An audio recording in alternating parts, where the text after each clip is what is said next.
জি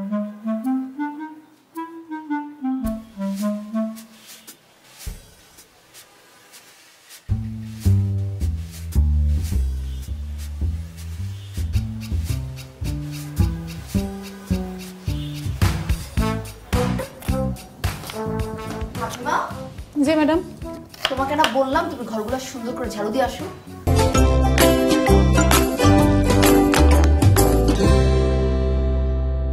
তুমি এখানে পেঁয়াজ কেন কাটতেছো?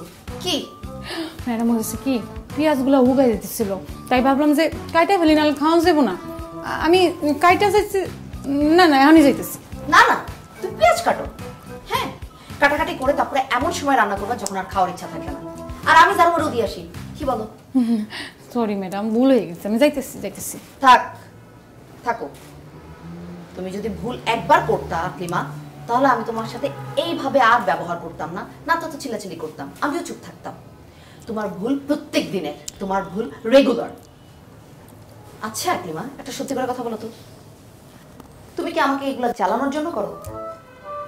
ও মা গো মা, ম্যাডাম আপনি এগুলো কি করতেছেন? আমি আপনার জামানো লিখে এগুলো কেন করুন?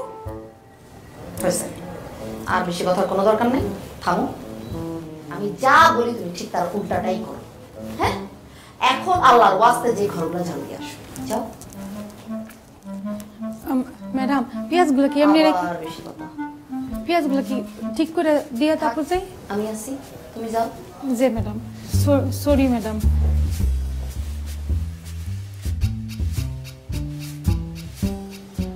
এ মামা, ওই আমি না মারিয়ার সমস্যাটা না বুঝলাম না। মানে আজকে একরকম, কালকে আরেক রকম। মানে আমি বুঝি না, একটা মানুষের মুড সুইং হইতেই পারে, এটা আমিও বুঝি, আমারও হয়, কিন্তু ওর না মুডের ভিতর টর্নেডো হয়। তোমার একটু বুদ্ধি টুদ্ধি দে না, কি করা যায়? ওরে জব্বরিয়া, এই পাপ্পুর বুদ্ধির ঘট এককালে খালি গেছে মামা। আমার মাথা মামা বেলাঙ্ক হয়ে গেছে, আমার বেরেনে বেরেনে বলুক। কেন এমনি পিছ ছাড়ে নাই হলো? আরে বেটা, ওই মাইকে পিছাড়ার মাইয়ে বেটা একবারে কেমন করেছে, লাগিয়ে রয়েছে তো লাগিয়ে রয়েছে, ছাড়াই না মোটে। আবার কয় কি জানো, যোগাযোগ না করলে ভাইরাল করে দেবে, আমার ছবি টবি সব বলে ভাইরাল করে দেবে, এটা কোনো কথা? আচ্ছা তুই একটা কাজ করতে পারিস। আচ্ছা টাকা না, আচ্ছা শোন না, কি এখন তো সবাই একটু ভাইরাল হইতে চায় না, তুই এই উচিলে ভাইরাল হয়ে যায়, সেই হবে। তোরে কিন্তু কাল হারাই দিম এই জায়গা দিয়ে এককালে। তোর কি মাথা নষ্ট হয়ে গেছে নাকি আমি বুঝলাম না। এই সমস্ত ছবির জন্য পাপ্পু ভাই ভাইরাল হয়ে যাবে, তুই বুঝতে আছিস এটা কতখানি শেমফুল ব্যাপার?